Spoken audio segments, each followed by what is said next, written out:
स्वागत है। आज हमारा सफ़र बुंदेलखंड की तरफ बढ़ चुका है और पड़ाव है सागर लोकसभा क्षेत्र। इस लोकसभा क्षेत्र में 8 विधानसभा क्षेत्र आते हैं और पिछली बार जो चुनाव हुए थे उसमें 7 पर कमल खिला था और 8 पर कांग्रेस का जो पंजा है वो मजबूत हुआ था। अगर हम लोकसभा की बात करें तो यहाँ पर पिछले 30 साल से बीजेपी का कब्जा है। हालांकि कांग्रेस ने भी काफ़ी मेहनत की, काफ़ी कोशिश की, लेकिन यहाँ पर हाथ को मजबूती नहीं मिल पाई। इस बार फिर परीक्षा की घड़ी है। अब देखते हैं कौन पास होता है और कौन फेल होता है। इसी मुद्दे पर चर्चा करने के लिए यहाँ पर जो मतदाता है, जो लोग हैं, उनका किस तरह का मूड है, किस तरह का जनमानस है, ये हम टटोलने की यहाँ पर कोशिश करेंगे। हमारे साथ तमाम मेहमान हैं तो उनसे बात करेंगे। कुछ का परिचय मैं करा सकता हूँ आपको। यहाँ पर हमारे साथ हैं मिस्त्री चंद गुप्ता जी हैं, पप्पू तिवारी जी हैं, कमलेश साहू जी हैं जो कांग्रेस के नेता हैं। इसके साथ साथ अंकित तिवारी जी हैं, युवा मोर्चा के अध्यक्ष हैं। ये भरत तिवारी हैं, सर्व ब्राह्मण समाज से आते हैं। इसके साथ साथ सिद्ध गोपाल तिवारी जी हैं, वरिष्ठ पत्रकार हैं। इसके साथ हमारे और भी मेहमान यहाँ पर आने वाले हैं, उनका भी मैं आपसे परिचय कराऊंगा। लेकिन सबसे पहले हम बात करते हैं भारतीय जनता पार्टी से। आखिर यहाँ पर ये बीजेपी का जो कमल है वो क्यों 30 साल से खिला हुआ है? यहाँ पर हम क्या कहें, मतलब कि बीजेपी यहाँ पर क्यों जीतती आ रही है? हमारे यहाँ भारतीय जनता पार्टी काफ़ी मजबूत संगठन मानी गई है और भारतीय जनता पार्टी के कार्यकर्ता बहुत मेहनती कार्यकर्ता हैं। आज भी वो दरी बिछाने के लिए तैयार रहते हैं और निचले स्तर भी आप देख लें तो भारतीय जनता पार्टी की जो संगठन है वह निचले स्तर तक, नीचे तक काम करता है। लेकिन कांग्रेस भी काफ़ी मेहनत करती है, फिर उसको सफलता क्यों नहीं मिल पाती आखिर? कांग्रेस के नेता हैं, कार्यकर्ता नहीं बचे हैं। कांग्रेस में कार्यकर्ता नहीं बचे। 30 साल से आपकी पार्टी का यहाँ पर कब्जा है। ऐसे कौन से काम हैं जो आप बताना चाहेंगे कि आपकी पार्टी ने यहाँ पर किए हैं? अभी हाल ही में हमारे सागर सांसद क्षेत्र के श्री लक्ष्मी नारायण यादव हैं, उनके द्वारा हमारे यहाँ 35 साल से ये ब्रिज नहीं बना है। सबसे पहले ये ब्रिज बना है। हमारे यहाँ सागर में पासपोर्ट ऑफिस नहीं था, वह ऑफिस बन गया है और KB3 कई काम ऐसे किए हैं जो काफ़ी मतलब हैं, चर्चाओं में हैं और जो 30 सालों से काम नहीं हुए वह हमारे लक्ष्मी नारायण यादव जी ने किया है। कांग्रेस के साथी से जान लेते हैं कि आखिर ये जो बता रहे हैं, ये जो काम है, आपको क्या लगता है कि इस तरह के जो काम हुए हैं उनसे आप संतुष्ट हैं यहाँ पर? देखिए, भारतीय जनता पार्टी के लोग केवल और केवल झूठ बोलने का काम करते हैं। जहां ये फ्लाईओवर की हमारे मिस्त्री चंद जी हमारे मित्र हैं और वो यदि ये फ्लाईओवर की बात कर रहे हैं, ये वास्तव में मनमोहन सिंह जी की सरकार में स्वीकृत हो गया था और आपसी रंजिश की वजह से और खींचतान की वजह से यहाँ के कैबिनेट मंत्री और सांसद की खींचतान की वजह से इतने लंबे समय तक ये डला रहा और अभी जाके बना है। तो ये अपना श्रेय लेना चाहते हैं भारतीय जनता पार्टी के लोग, जबकि ये उपलब्धि जो सागर के लिए मिली है कांग्रेस गवर्नमेंट की देन है। क्या किया बीजेपी ने अभी तक यहाँ पर? 30 साल से बीजेपी है यहाँ पर। देखिए, भारतीय जनता पार्टी, मैंने पहले कहा कि केवल बातों का जमा खर्च भारतीय जनता पार्टी के लोगों के पास है। ये जो कह रहे हैं, कांग्रेस पार्टी का कार्यकर्ता हर समय मजबूत खड़ा हुआ है।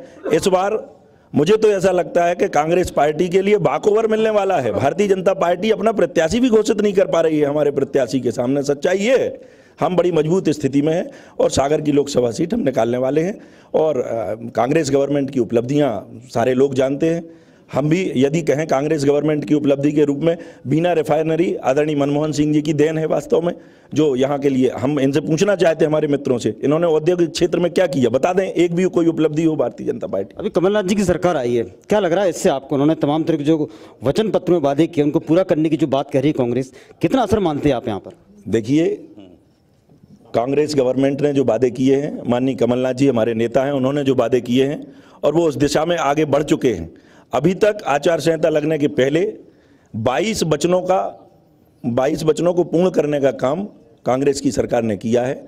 माननीय कमलनाथ जी ने शपथ ग्रहण के आधा घंटे के अंदर कर्ज माफ़ी का जो ऐलान किया था, जो वचन दिया था, उस कर्ज माफ़ी के लिए उन्होंने किया है और जो बाकी किसान रह गए हैं उन्हें आचार संहिता के बाद उसकी कर्ज माफ़ी की बात की जा रही है। आपको क्या लग रहा है, यहाँ के जो किसान है संतुष्ट है, उसकी कुछ कर्ज माफ़ी हो पाएगी क्या?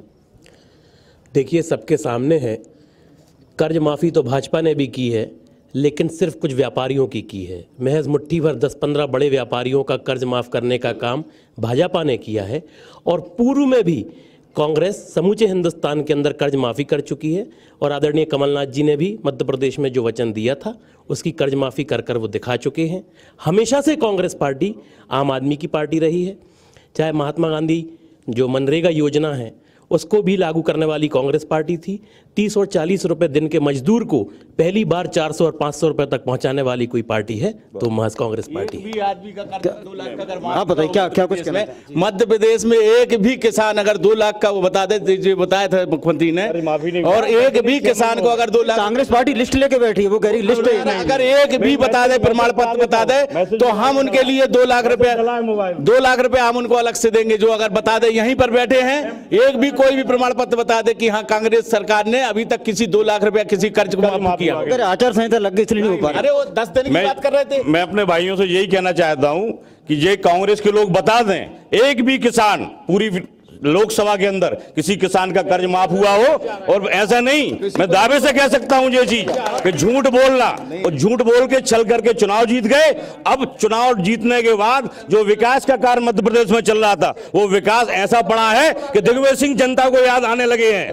मैं ये कहना चाहता हूं कि भैया सरकार बना ली, अच्छी बना ली, लेकिन काम करके दिखाओ। घरों में छुप के नहीं बैठो। जनता ने घर में छुपने के लिए नहीं बैठाला आपको। जमीन पे आइए। जो भारतीय जनता पार्टी का कार्यकर्ता दिन रात एक करके लड़ता है, और ये मेरी गारंटी है, लोकसभा 2.5 लाख वोटों से जीतेंगे। मैं गर्व से कहता हूं इस जिले के अंदर प्रत्याशी कोई भी हो, लेकिन प्रत्याशी कोई भी हो, देश भूखा था अंग्रेजों से लड़ने के लिए, भूख प्यास नहीं, राष्ट्रीयता की बात है। इस समय पूरा देश मोदी जी के साथ खड़ा है और हम भारतीय जनता पार्टी के सेना के रूप में काम करेंगे अपनी पार्टी के लिए। अधिक से अधिक मतों से जिता के हम मोदी जी को दिल्ली में बिठा लेंगे, जिससे पाकिस्तान को आने वाले समय में दुनिया से नाम और निशान मिटा देंगे। मोदी जी की बात हो रही है कि मोदी जी को जिताया जाए। हाँ, क्या कुछ कहना चाह रहे हैं आप? यदि सागर जिले में इतने कार्य हुए होते तो आज भाजपा को कांग्रेस का सांसद होते हुए भी कांग्रेस को टिकट घोषित करने में भी इतना समय नहीं लगता। आज हमारे जो सागर के सांसद हैं वो ऑलरेडी लोकसभा के ही हैं, और उनका जब टिकट रिपीट होने में आज क्यों अभी तक कांग्रेस भाजपा द्वारा अभी तक टिकट घोषित क्यों नहीं किया जा रहा, जबकि उनके सिटिंग सांसद यहीं पर भाजपा के। ठीक है, मैं आपके पास आऊंगा वापस। आप बताइए, जैसे बात चल रही, बीजेपी कांग्रेस दोनों आपस में कह रहे हैं, बीजेपी कह रही हमने यहाँ पर तमाम विकास कार्य करे हैं, कांग्रेस अलग अपनी बात कर रही है। आप क्या सोचते हैं? एक आपने गाना सुना होगा, कस्में वादे प्यार वफा सब बातें हैं, बातों का क्या। भारतीय जनता पार्टी की ये गाना बड़ा सटीक फिट बैठता है। आप ये देखिए, आपने जुमलेबाजी शुरू से ही देखी होगी कि हम 15 लाख देंगे, बुलेट ट्रेन चलाएंगे, अच्छे दिन आएंगे। मतलब हमें तो लगता है, आप सभी लोग देख रहे होंगे, क्या कुछ हुआ है इस देश में? कुछ नहीं हुआ। एक और राष्ट्रवाद का जो छदम प्रॉक्सी राष्ट्रवाद होता है, उसका और एक और झुंझुना हिलाया जा रहा है। आपने देखा होगा कि आज तक स्वतंत्रता उपरांत एक बार सिर्फ चाइना वार में भारत ने डिफीट खाई है। उसके अलावा जितने भी प्रधानमंत्री हुए हैं, सारे प्रधानमंत्री मजबूत हुए हैं। आप बात करते हैं भारतीय जनता पार्टी वाले, महबूबा के साथ आपने सरकार क्यों बनाई? महबूबा के साथ आपने सरकार बनाई है। आप जाके आप 370 आप खत्म कीजिए, पावर में बैठे हुए हैं आप लोग। 377 खत्म नहीं करना चाहते हैं, महबूबा के साथ सरकार बनाते हैं। पत्थरबाजों के 70,000 पत्थरबाजों के प्रकरण आपने वापस लिए। सेना पे आप लोग पत्थर चलवाते हो और फिर कहते हो कि प्रकरण वापस लेते हो। शर्म आनी चाहिए ऐसे लोगों को। एक छदम राष्ट्रवाद बिल्कुल नहीं चलेगा। और जब मोदी मोदी मोदी मोदी इतने भक्त मत बनिए, देश की अस्मिता के साथ सौदा करोगे तो देश कभी आपको माफ नहीं करेगा। ये कुछ कहना चाह रहे, क्या कहना चाह रहे हैं? मैं कहना चाहता हूं, अक्षम क्यों है मोदी जी? आज विश्व लेवल पर मोदी का मान, हिंदुस्तान का मान बढ़ाया है। तुम राष्ट्र की बात करते हैं, गैर राष्ट्रवाद की कांग्रेसी बात करते हैं।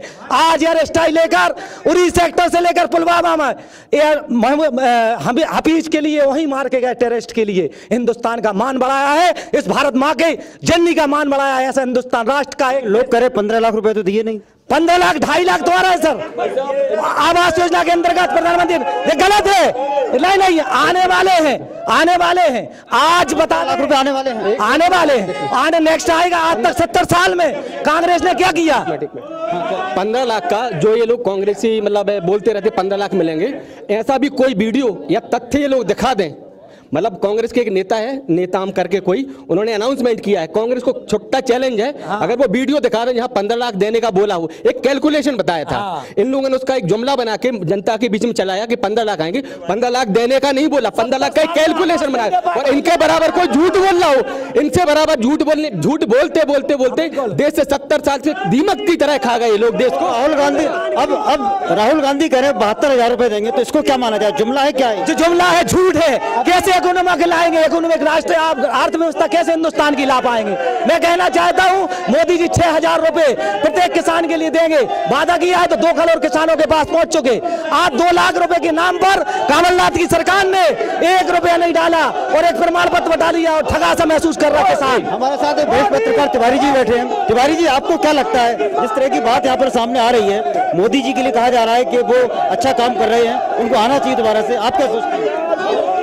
भाई साहब, मैंने देखा है आजादी के बाद, सुनिए एक मिनट, मोदी सुनिए मेरी बात, अरे सुनिए पहले मेरी बात। आप अंध वक्त हैं भाई, ये कैसे सुनेंगे? इस हिंदुस्तान की आजादी कैसे आई, हमें इस पर चिंतन करने की आज की आवश्यकता है। क्या आजादी में आप लोगों का कहीं कोई योगदान नहीं? क्या आपका कोई योगदान नहीं था? क्या आर्थिक आजादी में कोई योगदान नहीं था? क्या आज हिंदुस्तान जिस स्थिति में पहुंचा है, क्या सुनिए यहाँ पे मेरी बात सुन लो, आपको जो कहना है आप कहिए, आपको जो कहना तो कहिए आप मेरी बात। मेरा ये कहना का मतलब है कि आज जो हिंदुस्तान जहां खड़ा हुआ है, क्या हिंदुस्तान जब आजादी मिली थी तब खड़ा हुआ था क्या? हम आरोप प्रत्यारोप लगाना एक अलग चीज है, ये आप लोगों का काम है, मेरा नहीं। मैं एक पत्रकार की हैसियत से मैं बैठा हूँ यहाँ। सुनिए, यहाँ पर विश्व नेत्री श्रीमती इंदिरा गांधी ने भगत सिंह का नाम नहीं लिया जाएगा, एक पूरे परिवार, सरदार वल्लभ भाई पटेल का नहीं लिया जाएगा जो राष्ट्र को जोड़ा। अरे सुनिए तो मैं बंटवारा दे हिंदुस्तान को, ऐसा है, देखिए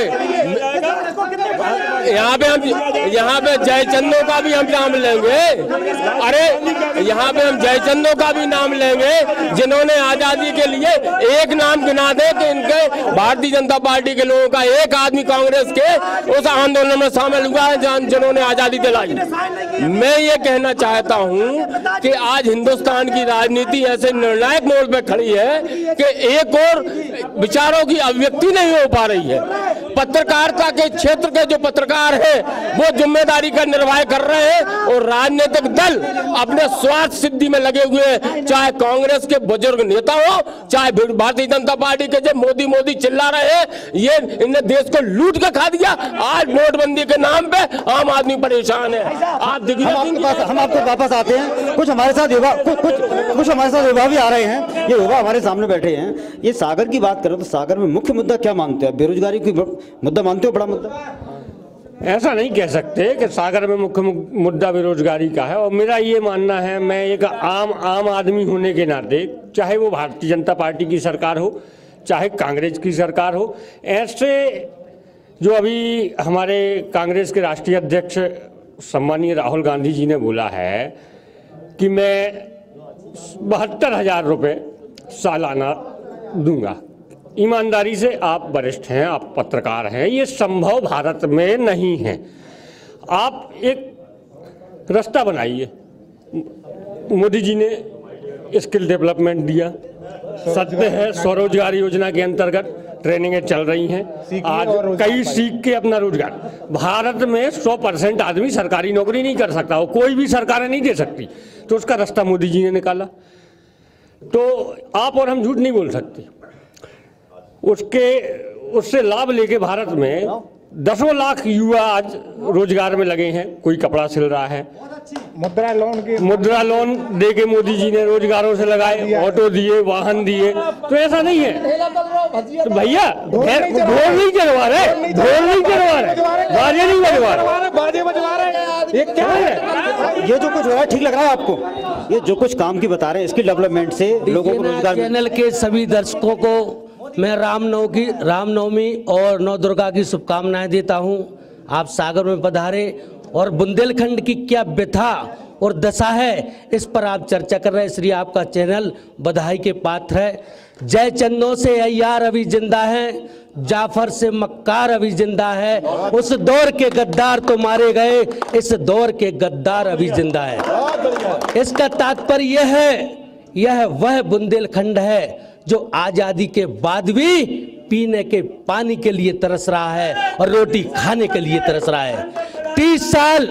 30 साल कांग्रेस की सरकार रही, 1 लाख से लेकर 1.5 लाख बुंदेलखंड का युवा शिक्षित बेरोजगार पलायन करके हुए बैठा है। कोई दिल्ली में काम करता है, कोई मुंबई में काम करता है, कोई दक्षिण भारत में काम करता है। युवाओं के लिए रोजगार के लिए कोई व्यवस्था नहीं की गई। कांग्रेस की बात कहें, अगर कांग्रेस ने बीना में रिफाइनरी दी तो सागर और बुंदेलखंड का काम करने वाला वहां मजदूर है, इंजीनियर कलकत्ता का है, 2 लाख रुपए की तनख्वाह लेने वाला दिल्ली का है। रिफाइनरी में जिन लोगों ने बीना रिफाइनरी बनाई, उनने कभी जाके देखा कि सागर के युवाओं कितने इंजीनियर हैं, कितने काम करते हैं। स्थानीय लोगों को रोजगार मिलना चाहिए, स्थानीय लोगों को रोजगार मिलना चाहिए। और हमारा ये बुंदेलखंड, यहाँ लोग शिक्षा से वंचित हैं। डॉक्टर सरहरी सिंह गौर किसी गवर्नमेंट के बाप ने नहीं बनवाया। डॉक्टर सरहरी सिंह गौर की निजी पूंजी से डॉक्टर सरहरी सिंह गौर विश्वविद्यालय का निर्माण हुआ। जब से उसको केंद्रीय विश्वविद्यालय बनाया गया, भाई साहब, हमारे सागर बुंदेलखंड के छात्र छात्राओं का, शिक्षित छात्र छात्राओं का प्रवेश नहीं हो रहा, एडमिशन नहीं हो रहा। यही कारण है कि गरीब शोषित वंचित का बेटा प्राइवेट कॉलेजों में उसको दाखला लेना पड़ रहा है। जहां हम शिक्षा से वंचित हैं, वही हम स्वास्थ्य से वंचित हैं। हमारे यहां देन तो मिली, लोगों ने श्रेय लिया, भाजपा ने श्रेय लिया, कांग्रेस ने श्रेय लिया।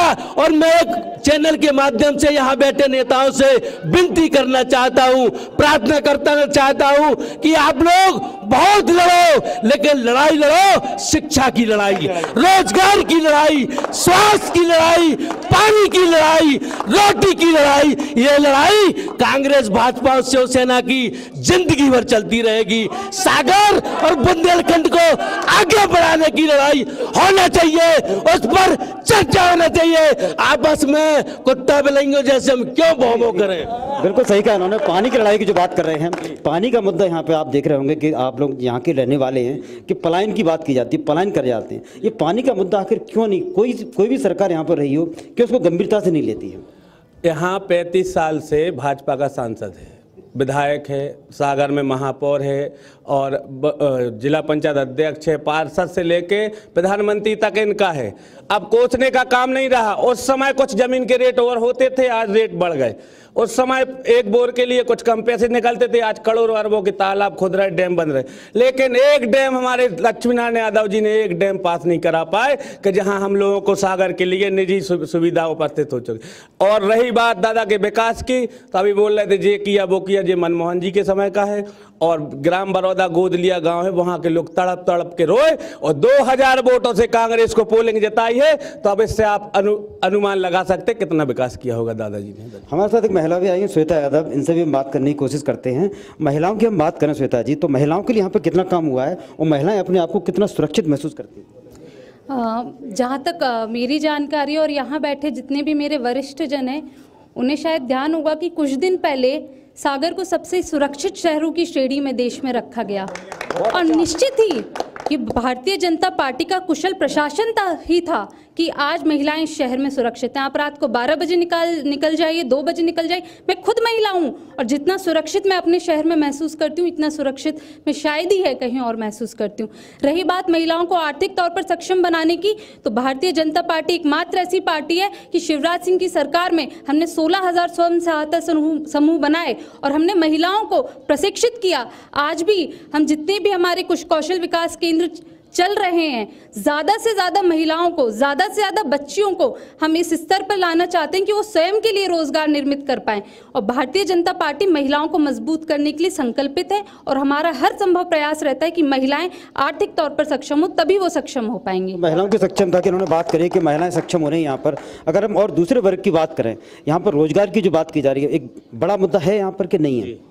आज एक विडंबना है कि मध्य प्रदेश में हमारे सागर जिला एक ऐसा जिला हुआ जहाँ 3 कैबिनेट मंत्री हुए हमारे हैं। आज केंद्र में भी हमारी सरकार है, बाकी एक भी औद्योगिक नहीं आ रहा, एक भी हमारे औद्योगिकरण नहीं हुआ। आज हम अपने क्षेत्र की बताएं, सबसे ज़्यादा अगर पलायन कर रहा है तो बुंदेलखंड से हमारा भाई कर रहा है, हमारे गरीब लोग कर रहे हैं। और भी मुद्दे हम देखें, नोटबंदी और जीएसटी जैसा मुद्दा, इस पर हम अपने भाजपाई दोस्तों से पूछना चाहेंगे कि इससे हमें बताएं, इसमें नोटबंदी में कितना फ़ायदा हुआ, इससे देश के कितना फ़ायदा हुआ। सबसे ज़्यादा जीडीपी अगर गिरी है स्वतंत्र देश आज़ाद होने के बाद, तो मोदी जी की सरकार में गिरी है सबसे ज़्यादा। ये एक विडंबना है। तो आप किसको चाहते हैं, किसको प्रधानमंत्री बनना चाहिए? राहुल गांधी को बनना चाहिए या मोदी को रिपीट होना चाहिए? मोदी जी को प्रधानमंत्री दोबारा बनना चाहिए। कांग्रेस ने जो अभी एक नारा दिया है कि चौकीदार चोर है, मैंने तो विगत 5 वर्षों में कभी नहीं सुना कि सरकार पे कोई घोटाले का आरोप लगा हो। जबकि उसके पहले कांग्रेस जो मनमोहन सिंह सरकार थी पिछले 1 दशक से थी, उसमें आपने 2G 3G 4G और न जाने कितने जी, हाँ जितने भी जी हैं सब उन्हीं की सरकार में थे। अभी तो ये उनका क्या है, उनके पास कोई ऑप्शन नहीं है, तो चौकीदार चोर को लेके एक मुद्दा बनाए हुए हैं। लोकसभा चुनाव में जो मुद्दे होने चाहिए थे, जो मुद्दे आज गायब हो चुके हैं, आप ऐसा मानते हैं? मुद्दे जो मूल मुद्दे आज होने चाहिए थे वो गायब हो रहे हैं। कभी चौकीदार चोर की बात की जाती है, कभी हिंदू मुस्लिम की बात की जाती है। उसका कारण ये है कि अब कांग्रेस ने जो 55-60 साल राज किया है, अब उनकी कुर्सी खतरे में है। 5 साल हो चुके हैं, कुछ नहीं कर पाए। तो मेन मुद्दा अब ये आ गया है, बेरोजगारी ये सब छोड़ के मोदी हटाओ, देश बचाओ। और जितने दूसरी पार्टी के जितने भी ठगबंधन वाले हैं वो इकट्ठे हो रहे हैं। एक आम आदमी क्या सोचता है, आप लोग क्या सोचते हैं, क्या होना चाहिए देश में? आप यहाँ पर तमाम चुनाव देखते हैं, विधानसभा के देखे, लोकसभा के देखे, आप क्या सोचते हैं? मैं एक पत्रकार हैसियत से मकरोनिया का फोटोग्राफर हूँ। मैं बता रहा हूँ भारतीय जनता पार्टी या कांग्रेस से ये पूछना चाहता हूँ कि 35 साल में दोनों ने शासन किया, ये भाजपा है और कांग्रेस ने भी। हमें रोजगार के मुद्दे में बताइए, सागर में ऐसा कौन सा रोजगार दे दिया कांग्रेस ने या भाजपा ने कि यहाँ के बेरोजगार हैं? कौन सा औद्योगिक क्षेत्र खोल दिया?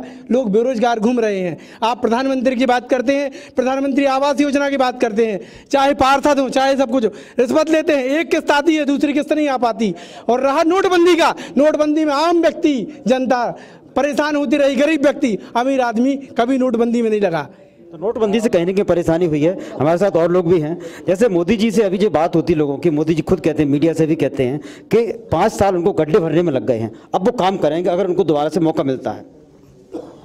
हम बस ये चीज़ बोलना चाहते हैं कि जो कांग्रेस वाले जो है मोदी चोर है, चौकीदार चोर का बोल रहे हैं, ये कौन से बेस पे बोल रहे हैं? जब राहुल गांधी बेल पर है, सोनिया गांधी बेल पर, कौन से बेस पे? एक बेस बताइए कि चौकीदार चोर है।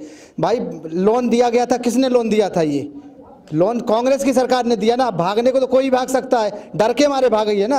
ऐसा तो है नहीं मोदी के डर से भागी है कांग्रेस। मतलब जो भी मोदी या जो भी भागे हुए हैं सब डर से भागे हुए हैं। बस हम ये कौन से बेस से आप ये बोल रहे हो कि मोदी चोर है? बस ये मैं पूछना चाहता हूँ कांग्रेस से। मोदी को चोर बताने पे आपको आपत्ति है? राहुल गांधी चोर है, पप्पू है चोर है, जीजा जी चोर है, इंदिरा गांधी से लेकर अब राहुल गांधी तक चोर हैं। सिर्फ ये बपोती बना ली, इनकी बाप की संपत्ति हो गई कांग्रेस। इसके अलावा कोई ना राष्ट्रीय अध्यक्ष बन सकता है, ना कोई बड़ा नेता बन सकता है। ये प्रियंका गांधी आ गई, डायरेक्ट पैराशूट लैंडिंग किया इनने। क्या किया इनने बताइए? कार्यकर्ता में क्या किया आज तक बता दीजिए इनने? राष्ट्रीय उपाध्यक्ष बन गई या महामंत्री बनी, जो भी बनी, कौन से बेस पे बना दिया? सिर्फ गांधी परिवार, सिर्फ गांधी परिवार है मतलब सब कुछ है।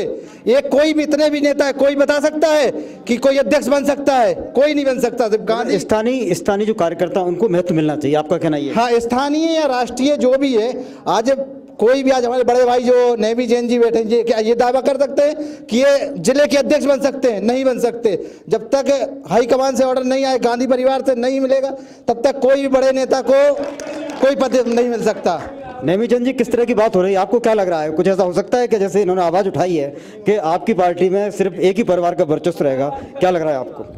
नहीं, कांग्रेस पार्टी हमेशा से लोकतंत्र को मानती रही है। इसमें आज भी लोकतंत्र को पारदर्शिता रखते हुए इसमें आज भी चुनाव होते हैं। ये अलग बात है, राहुल जी की और उनके पिताजी चाहे राजीव गांधी हों चाहे राहुल गांधी जी हों, उन्होंने इस देश के प्रति जो उनकी भावनाएं हैं, जो गरीबी देखिए आज़ादी के बाद जिस तरीके का हिंदुस्तान हमारे लिए अंग्रेज छोड़ गए थे, उसको यहाँ तक लाने में आज सुई से लेके हवाई जहाज हमारे हिंदुस्तान के अंदर बनता है, जबकि एक समय ऐसा था कि कोई भी चीज़ हिंदुस्तान में नहीं बनती थी। इन 60 सालों में वंशवाद को लेकर आरोप तो लगते हैं ना आपको कि आज भी वो उसी निष्ठा के साथ वो चूंकि उसी निष्ठा के साथ आज भी चूंकि राहुल गांधी जी पूरी सेवा भाव से लगे हुए हैं और लोकतंत्र के माध्यम से आज भी कांग्रेस पार्टी के अंदर चुनाव होते हैं और उस चुनाव प्रक्रिया के तहत ही आदरणीय राहुल गांधी जी राष्ट्रीय अध्यक्ष बने हैं। तो मैं समझता हूं लोकतंत्र की प्रक्रिया आज भी कांग्रेस पार्टी के अंदर चलती है। लोकतंत्र कांग्रेस पार्टी में है, आपको क्या लग रहा है पार्टी में लोकतंत्र? अगर आपके यहाँ कांग्रेस में अगर कांग्रेस में अगर लोकतंत्र के तरीके से अगर अध्यक्ष चुना जाता तो शायद अभी राहुल गांधी को अभी अध्यक्ष नहीं होते। आप देख रहे हो कि अभी मतलब सोनिया गांधी कितने साल रही हैं, कम से कम 15-20 साल वो रही हैं। इसके बाद डायरेक्ट उनके बच्चे आ गए। अब मालूम है एक चीज देख ले, अभी हमारे यहाँ 4 साल हुए हैं, 4 महीने अकेले हुए हैं, अभी मध्य प्रदेश कांग्रेस की सरकार बनी है। आज मालूम उनके खास जो मुख्यमंत्री के खास हैं, आज मतलब करोड़ों रुपए की इनके यहाँ नकद पकड़े जा रहे हैं। आज ये देखिए कि क्यों ऐसा हो रहा है। इतने भयंकर मतलब इतना हम बता रहे हैं मध्य प्रदेश में इतनी जोरदार तरीके से आप बता दें ट्रांसफर की नहीं हुई है कभी, जो अभी 4 महीनों में इतने जम के मतलब पूरा धंधा मचा लिया। और आज मालूम करोड़ों रुपए उनके निजी सचिव, उनके मतलब मेन आदमी जो साथ में रहते हैं, उनके यहाँ करोड़ों रुपए मतलब पकड़े गए, छापा गले हैं। आज वो पैसे कहाँ से आ रहे हैं इनके पास? ये चोरी करते हैं और कांग्रेसी सब चोर हैं।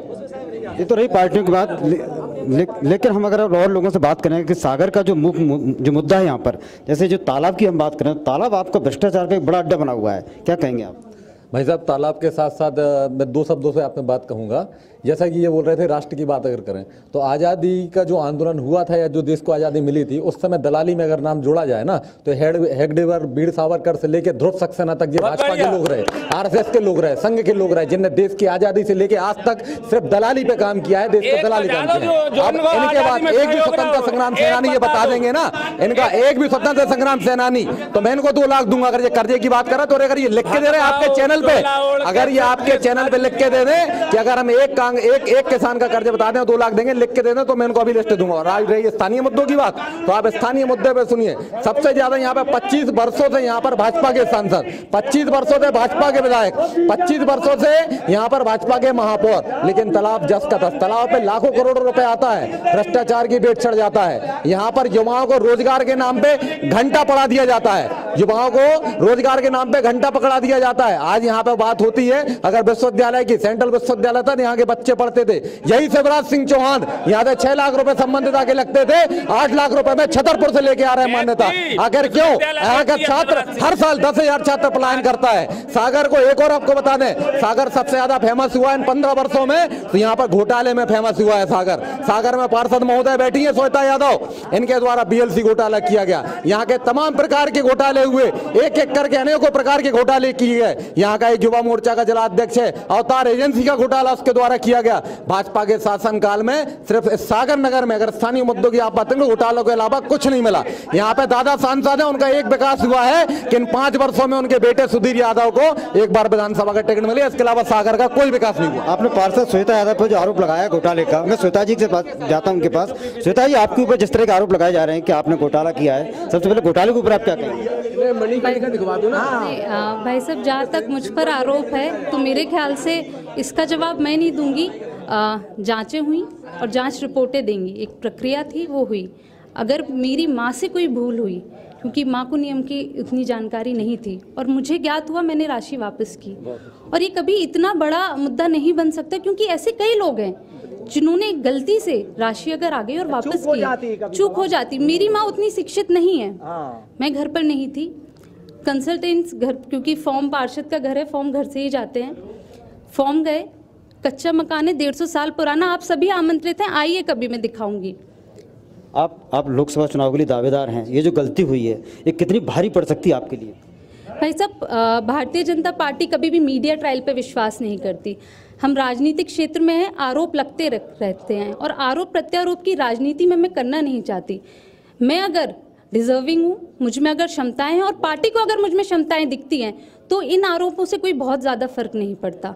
एक महिला प्रत्याशी, अगर युवा हूँ, राजनीतिक क्षेत्र में बहुत लंबे समय से हूँ, जब 18 साल की थी और कॉलेज में आई थी तब से मैं राजनीतिक क्षेत्र में, और LLB डिपार्टमेंट में कभी आप जाइए कि हमने मूड कोर्ट हॉल से लेके छोटे छोटे सी चीज़ों के लिए कितना संघर्ष किया है। और अगर आज उस संघर्ष से मैं 12 साल 13 साल में यहाँ तक पहुँची हूँ तो पार्टी वो ज़रूर ध्यान में देगी। और ये छोटे मोटे मुद्दे, यहाँ मैं हमेशा कहती हूँ, आँख होते हुए भी सब अंधे हैं और इस हमाम में सभी नंगे हैं, कोई यहाँ पर शुद्ध नहीं है। लेकिन आरोप प्रत्यारोप, मैं चाहती हूँ हम विकास की राजनीति करें, हम इन मुद्दों से ऊपर उठें। हम हमेशा अगर एक दूसरे पर आरोप लगा, कीचड़ उछाल कर कोई भी ऊपर नहीं गया है।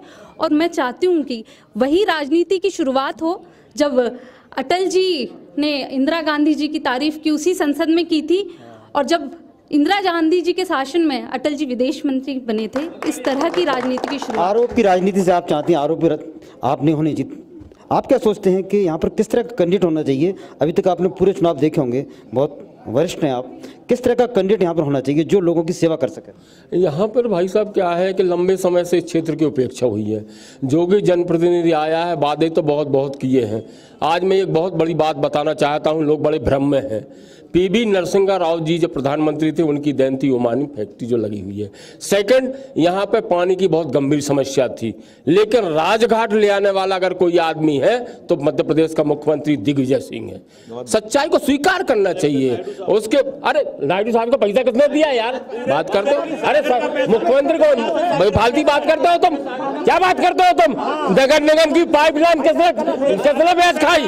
नगर निगम की पाइपलाइन किसने मैच खाई? आज नगर निगम जांच का विषय है, हाई कोर्ट में जांच का विषय चला है। इतना भ्रष्टाचार यहाँ हो रहा है कि भारतीय जनता पार्टी के लोग सिर तक डूबे हुए हैं। क्या बात कर रहे हैं आप? यहाँ भी आज भी जैसे बिजली, यहाँ से पानी की समस्या, यहाँ सड़कों की समस्या, सड़कों के एक के ऊपर एक सड़क बनती जा रही। हर एक वार्डों में इतना भ्रष्टाचार है कि मैं बर्दाश्त के बाहर हो गया है। इन 15 सालों में भ्रष्टाचार का कोई काम ही नहीं। सागर अपना उपेक्षित क्यों रह गया? सागर आप इसलिए सागर उपेक्षित है कि यहाँ के नेताओं ने अपने पेट भरे हैं, चाहे वो पुराने मंत्री हो, वो चाहे जो नए मंत्री हो, केवल अपने ही खेल खेल रहे हैं। इनको जनता से कोई मतलब नहीं है, चाहे वो BJP के हो, चाहे वो कांग्रेस के हो। सबसे बड़ी जरूरत आज क्या है सागर की? मैं ये कहना चाहता हूँ, ये रोजगार तो विशेषकर भाई साहब ने गिना है, मगर मोदी जी ने 2 करोड़ रोजगार भी दिए, स्वरोजगार योजना के अंतर्गत, कौशल विकास योजना के अंतर्गत दिए। सागर में कितना विकास दिख रहा है? सागर में जी बताइए भाई साहब। कौन सुनो, एक मिनट सुनिए, नहीं तो सामने आइए। 1 मिनट सुनिए, नहीं तो सामने आइए। कौशल विकास योजना भ्रष्टाचार का शिकार हो गई है और नक्शे सिख तक यहाँ पे भ्रष्टाचार व्याप्त है। बात की जा रही है, एक बात बताओ, बुंदेलखंड में कहावत चलती है, कहानी अपना टेढ़ तो निहारत नहीं है, दूसरों को पर देखा था। आप तो कल तुम बोल लो, इनकी यही आदत है, सुनना नहीं चाहते, भ्रष्टाचार में डूबे हुए हैं। राफेल की एक मिनट राफेल के सुप्रीम कोर्ट में झूठ बोलते हैं ये लोग, सुप्रीम कोर्ट में झूठ बोलते हैं। सुप्रीम कोर्ट में फाइल चोरी करवाते हैं, पहले कहते हैं, फिर कहते हैं कि 4 पेज चले गए। सुप्रीम कोर्ट में झूठ बोलते हो आप लोग, सुप्रीम कोर्ट में झूठ बोलते हो। रात में CBI पे हमला करवाते हो, रात में नोटबंदी करते हो, हर चीज रात में करते हैं मोदी जी। और सबसे बड़ी तो ये विडंबना है इस देश की कि सुप्रीम कोर्ट में केंद्रीय सरकार झूठ बोलती है और हिंदुस्तान का जान बढ़ाने वाला तुम बोल रहे यार भैया आ जाओ। निगम में भ्रष्टाचार होता है, एक पूरी की पूरी पाइपलाइन बेच दी गई महापौर अभय लारिया जी के कार्यकाल में। और नगर निगम में आपको बता दें कि जो फिनाइल से लेके कुर्सी, टेबल, बेल, सारी चीजों में घोटाला होता है। प्रधानमंत्री आवास योजना में घोटाला हुआ, अरे सुनना नहीं चाहते हैं लोग। प्रधानमंत्री आवास योजना में घोटाला हुआ, BLC में घोटाला हुआ, रिकॉर्ड कहता है, पेपर कहता है, और सारी की सारी चीजें आपको और रिकॉर्ड मिलेगी। राजघाट तालाब की खुदाई में टेंडर शैलेंद्र जैन ने जो सारे पेपर में लिखा हुआ था, अपने रिश्तेदारों को 3 करोड़ का लगभग टेंडर दिलवा दिया था, हम ही लोगों ने विरोध किया था और वो सागर तालाब का वो पैसा बचाए थे। आप लोग गले तक भ्रष्टाचार में डूबे हुए हैं, इस बात को आप स्वीकार करिए। कहना चाह रहे हैं, हाँ बताइए क्या कहना चाह रहे हैं? देखिए क्या है, ये कांग्रेसी जो गर्म हो रहे हैं, नाराज हो रहे हैं, उनके लिए नहीं मैं बात कर रहा हूँ। इनका जो नारा था वक्त है बदलाव, मैं इनकी तारीफ कर रहा हूँ। वक्त है बदलाव, कांग्रेस जो नारा किया था वक्त बदला, इनका प्रधानमंत्री मतलब इनका मुख्यमंत्री बने, लेकिन वक्त बदला हुआ है। क्या वक्त बदला हुआ जी, आप लोग देख रहे हैं खुद। अभी देखिए जब मच्छर के निशान दिख रहे हैं, लाइटें गायब है, रोडों पे बैन लगा दी है, किसानों को टोटल चूतिया बनाएगा। ये किसान को कह दे कि पैसा आया है, वक्त बदला हुआ है, कांग्रेस ने बदलाव किया, मैं तारीफ कर रहा हूँ। कितना अच्छा बदलाव हुआ आप लोग जानते हैं। बस लाइट का उनका कहना है कि लाइट की जो मांग और आपूर्ति है, घर में जाकर मच्छरों से अभी देखिए ताजा आपने खुद का देख लिया और किसी को देखिए, रातों रात लाइट गायब रह रही है, रातों रात लाइट गायब। सागर को लेकर आप क्या सोचते हैं? इस लोकसभा क्षेत्र का जो पिछड़ापन है, यहाँ पर अभी तक कोई विकास नहीं हो पाया है, इसको लेकर क्या कहेंगे आप? सागर के विकास को लेकर आप क्या सोचते हैं, क्या होना चाहिए? सागर में विकास हुआ है, सागर में चारों तरफ विकास हुआ है, विधानसभा में विकास हुआ है, हमारी नरियावली विधानसभा में विकास हुआ है। हमारे यहाँ जो पानी नहीं थी वो लारिया जी तो यहाँ पे पानी लेकर आए, मकरोनी यहाँ तक पलायन कर जाती है। यहाँ से आज से करीब 15 साल पहले उन्होंने पानी लाया है। जो मकरोनिया के जो आज प्लाटों की रेट बढ़े हैं वो पानी के कारण बढ़े हैं, नहीं अभी तक यहाँ तक पलायन कर जाती मकरोनिया, ये स्थिति थी। विकास बहुत हुआ है यहाँ पर, विकास यहाँ पर काफी हुआ है। आप कुछ कहना चाह रहे थे, किस तरह का विकास यहाँ पर हुआ है जैसे बात की जाए? मैं तो ये कहना चाहता हूँ, मैं नगर पालिका में उपाध्यक्ष हूँ और ये पूरे डंके की चोट में कह सकता हूँ 2500 मकान नगर पालिका में बना रहा हूं, 1900 मकान के काम चल रहे हैं। कांग्रेस अपने 70 साल के अगर 100 मकान भी बता देवे इस नगर पालिका में, तो मोदी जी का काम आम जनता तक पहुंचा है। उस गरीब से जाके पूछिए जिसका गरीब का छत ढल गया, जिसके यहाँ चूल्हा आ गया, गैस आ गया, उसका बीपीएल कार्ड बन गया, संबल कार्ड बन गया, वो सारे लाभ भारतीय जनता पार्टी की सरकार दे रही। ऐसा नहीं, हमारे 5 विधायक आज भी जीत के शहर में आए हैं। ये लोग तो खुद प्रत्याशी रहे, इनसे पूछिए अगर जय वादे थे तो ये लोग क्यों नहीं जीते, जय क्यों नहीं जीते? अगर ये इतने बड़े नेता हैं, इनसे पूछिए। हमारे लोग उन्हीं मुद्दों पे गए, क्या हुआ? कुछ माननीय मुख्यमंत्री जी के 2 बोल सरकार को खा गए। मध्य प्रदेश में प्रचंड बहुमत से सरकार आ रही थी, इनका कोई विकास नहीं है। विकास होता चुनाव जीत के ताले डाल के ट्रांसफर काम में नहीं लगते।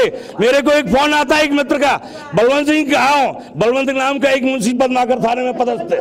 मैंने कहा भैया मैं तो अमित शाह के कार्यक्रम में हूं। कहने लगा भैया ड्यूटी का वहां लगी है। मैंने कहा ड्यूटी वहां लगी है, अर्जेंट आओ तुम्हारा लिस्ट में नाम है ट्रांसफर। मैं पहुंचा भैया, कहने लगा यार धोखे तुम्हें लग गया, बलवंत ठाकुर तो मुंशी आए। ऐसा ट्रांसफर उद्योग चल रहा है, क्या करें? यहाँ जिस तरह की बात की जा रही, ट्रांसफर उद्योग चल रहा है, काम हो नहीं रहे हैं, कांग्रेस की सरकार बनी है, वचन पत्र पर काम नहीं हो रहा है, क्या कहेंगे आप? भैया एक मिनट शांत भाई साहब, अरे एक दूसरे की सुनना चाहिए।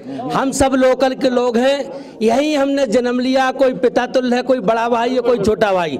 सबसे पहले बात, राहुल खरे जी हमारे भतीजे हैं, कांग्रेस से हैं। श्वेता यादव हमारी भतीजी है, शिक्षित है, पढ़ी लिखी। व्यक्तिगत एक दूसरे पर हमें कीचड़ नहीं उछालना चाहिए।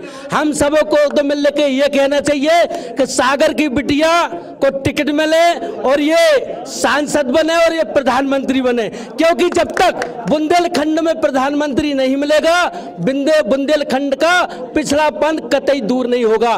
बुंदेलखंड शिक्षा से वंचित, स्वास्थ्य से वंचित, रोजगार से वंचित, उद्योग से वंचित, यहाँ तक कि अगर बुंदेलखंड और सागर का कोई बीमार पड़ जाए तो मध्य प्रदेश में चाहे भाजपा की सरकार रही हो, चाहे कांग्रेस की सरकार हो, यहाँ के मरीज को नागपुर जाना पड़ता है, दूर जाना पड़ता है। हम सभी दल के लोग, चाहे कांग्रेस हो चाहे भाजपा हो, अगर हम लड़ाई लड़े तो शिक्षा की लड़ाई लड़े, स्वास्थ्य की लड़ाई लड़े। हमारे गरीब का बेटा बेटी, हाथ चलाने वाले का बेटा बेटी नागपुर के लिए ना भटके, लाखों रुपए बर्बाद ना हो, मंगलसूत्र का बिकना ना हो। यही का इलाज हमको बुंदेलखंड में मिले, सागर में मिले। यहाँ तक कि भाई साहब हमारे यहाँ महिला विश्वविद्यालय का अभाव है। महिला विश्वविद्यालय न होने से एकमात्र डिग्री कॉलेज है जिसमें 15,000 हमारी सागर की बेटियां पढ़ती हैं, लेकिन बेटियों को बैठने के लिए जगह नहीं है, बेटियों को खड़े होने के लिए जगह नहीं है। कांग्रेस और भाजपा के नेताओं, हम विनती करना चाहते हैं, डिग्री कॉलेज में पढ़ने वाली आपकी भी बेटी है, हमारी भी बेटी है, उस बेटी के लिए कम से कम जगह तो होना चाहिए। महिला विश्वविद्यालय का अगर और सागर में निर्माण हो जाए। और राजकीय भाई साहब, जो केंद्रीय विश्वविद्यालय की बात हो रही, राजकीय विश्वविद्यालय का निर्माण भी अगर सागर में हो जाए तो हमारे नौजवानों को जो शिक्षा माफिया है उसके यहाँ लुटने के लिए ना जाना पड़े। बिल्कुल सही बात है। डॉक्टर हरि सिंह गौर की हम बात करें तो उनको भारत रत्न देने के लिए तमाम प्रयास होने चाहिए थे, आपको क्या लग रहा है हुए यहाँ पर? जी हाँ, बिल्कुल। और आपको जानकारी में होगा, जब कमलनाथ जी सागर आए हुए थे तब भी उन्होंने इस बात पर प्रकाश डाला था राजकीय विश्वविद्यालय, क्योंकि आचार संहिता का भी वर्तमान में लागू है और उस मुद्दे को लेकर कमलनाथ जी द्वारा कोई ऐसी घोषणा कर नहीं सकते थे। तो मैं समझता हूँ उनके विचार में वह मुद्दा पहले से ही चल रहा है और उस पर बार बार चर्चा भी कर चुके हैं। बिल्कुल। हमारे साथ जो उम्मीदवार बनना चाहती हैं श्वेता जी, अगर आपको टिकट मिल जाता है तो सबसे पहला काम आप क्या करेंगी जीतने के बाद? भाई साहब, बहुत लंबा घोषणा पत्र नहीं है, 5 मुख्य चीज़ें जिन पे मैं काम करना चाहूँगी।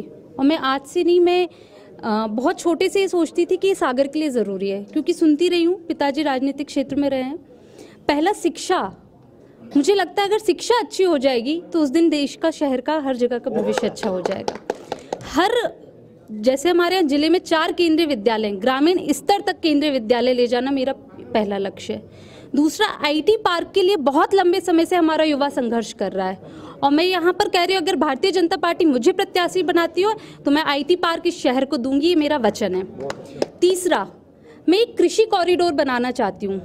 बीना खुरई का गेहूँ हमारा विश्व प्रसिद्ध है और वो लैंड इतनी फर्टाइल है, वहाँ पर जैविक खेती, वो पूरा जो बीच का एक कॉरिडोर है उसको कृषि कॉरिडोर बनके जैविक खेती, नवीन उपकरणों से हम कैसे बेहतर खेती कर सकते हैं, ट्रेनिंग इंस्टीट्यूट साथ में गौपालन, हम एक ऐसा पूरा एक डेवलपमेंट करें जहाँ लोग आके खेती भी सीखें, गौपालन के कैसे बहुत अच्छे से उसको प्रॉफिटेबल बनाया जा सकता है वो सीखें।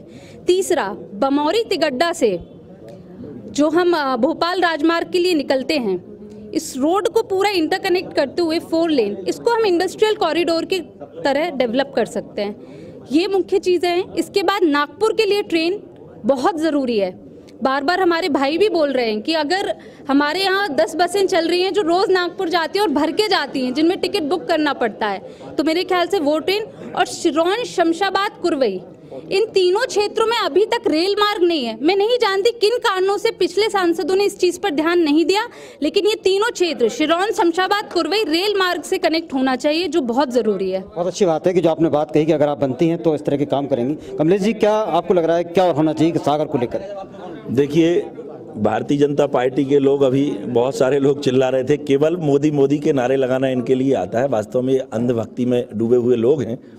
मैं बहुत ज़्यादा इनके बारे में कमेंट्स नहीं करना चाहता, लेकिन स्थानीय मुद्दों की यदि हम बात करें तो जैसे मेडिकल कॉलेज का श्रेय लेती है भारतीय जनता पार्टी, लेकिन आज देख लें वहाँ किसी डॉक्टर की व्यवस्था नहीं है और ना ही वहाँ सुविधाएं हैं चिकित्सा के मामले में। और बाकी जैसे अभी पाइपलाइन की बात आ रही थी, यदि नगर निगम की पाइपलाइन की जांच हो जाए तो लोग जेल चले जाएंगे। सच्चाई ये है वास्तव में यहाँ के मामले में। तो मैं आपसे कहना चाहता हूँ, यहाँ वास्तव में सुविधाओं का अभाव रहा है और भारतीय जनता पार्टी केवल और केवल झूठे वादे करके पब्लिक को बरगला के और चुनाव जीतना जानती है। इसके अलावा और कुछ पार्टी के लिए नहीं है। तो बिल्कुल यहाँ पर देखा आपने कि यहाँ पर सागर क्षेत्र के लोग हैं, जनप्रतिनिधि हैं, आम मतदाता हैं, यहाँ की जनता है और सबका एक ही विचार है कि जो सागर पिछड़ा हुआ है, सागर लोकसभा क्षेत्र में जो होना चाहिए था वो होना हो। और इसके साथ साथ जो भी प्रत्याशी यहाँ पर आए वो प्रत्याशी यहाँ पर इनके क्षेत्र की जनता के जो विकास है उस विकास के लिए काम करें। हम कुछ और लोगों से बात करना चाहेंगे यहाँ पर कि किस तरह का विकास यहाँ पर होना चाहिए। सागर में सबसे पहले युवाओं की रोजगार की बात होनी चाहिए। जहाँ मैं दोनों पार्टियों से बोलना चाहूँगा कि ये श्रेय लेने की राजनीति करते हैं, तो बीना रिफाइनरी जैसे कि कमलेश भाई ने कहा कि मनमोहन के समय पे स्वीकृत हुई थी, तो मुझे यह बताएं कि स्थानीय लोगों को रोजगार कितना मिला। आज जो सागर में युवा आईटी पार्क की जो इतनी मांग चल रही है, जो श्वेता जी ने बोला कि मैं नागपुर के लिए ट्रेन लाइन चलाऊंगी, तो मुझे ये बताइए सागर में जो मेडिकल कॉलेज, जो स्वास्थ्य सेवा बिल्कुल नहीं है, तो ट्रेन बढ़ाने की और ट्रांसपोर्ट बढ़ाने की जगह मेडिकल कॉलेज में इतनी सुविधाएं बढ़ाएं कि लोगों के लिए, स्वास्थ्य के लिए नागपुर ना जाना पड़े। मेरे यह गंभीर मुद्दे हैं ये दो। और सागर में जो खेल परिसर में, सागर में इतने प्रतिभाशाली खिलाड़ी हैं लेकिन स्टेडियम यहाँ पर बिल्कुल भी नहीं है। खेल परिसर मैदान में जो खेल परिसर विभाग में स्टेडियम बना हुआ है वो भी घोटालों का शिकार हो रहा है। ट्रैक घोटाला जो अभी इतना मामला सामने आया था, उस घोटाले पे अभी तक कोई जांच नहीं हुई। राजनीति, दोनों पार्टियां अपना श्रेय लेने की राजनीति करती हैं, इसके अलावा कोई मुद्दा नहीं करती। मतलब आम आदमी की बात नहीं की जा रही, सिर्फ राजनीतिक पार्टियां अपनी अपनी रोटियां सेक रही हैं, ऐसा कुछ लग रहा है आप लोगों को? नहीं, ऐसा तो कुछ मुझे नहीं समझ में आ रहा है। लेकिन अगर कहना चाहें तो अपन सीधी बात मैं करूं तो भारतीय जनता पार्टी है वो बिल्कुल ज़मीनी स्तर पर काम कर रही है। मतलब घर घर जाकर आज वो हर चीज़ की मतलब मदद के लिए हर तत्पर खड़ी है जनता के लिए। तो इससे बड़ी बात कोई नहीं है। तो मैं तो यही चाहूँगा कि भारतीय जनता पार्टी अपने फिर से आए और सभी से निवेदन है कि, लेकिन मदद के बाद में भी तो लोगों के काम नहीं हो रहे ना। नहीं, कैसे नहीं हो रहे, कर रहे हैं। और हालांकि कुछ समस्याएं हैं जो नहीं पहुंच पाती, लोगों के काम नहीं हो पा रहे हैं, तो वो ऊपर स्तर तक जाना चाहिए उनको। लेकिन लोग भी क्या है कि उस स्तर पर नहीं पहुंच रहे, जो भी है कारण। तो बिल्कुल सबकी, जैसा आपने युवाओं की बात भी देखी कि युवा भी चाहते हैं कि यहाँ पर काम होना चाहिए और जो सांसद बने, जो भी सरकार बने, वो कम से कम युवाओं की बात करे और जो दूसरे मुद्दे हावी हो रहे हैं उन मुद्दों के बजाय जमीनी हकीकत की बात की जाए ताकि सबका भला हो सके, विकास हो सके। आज की पड़ताल में इतना ही। चुनावी चौपाल में हम कल फिर कहीं आपको मिलेंगे अगले पड़ाव पर।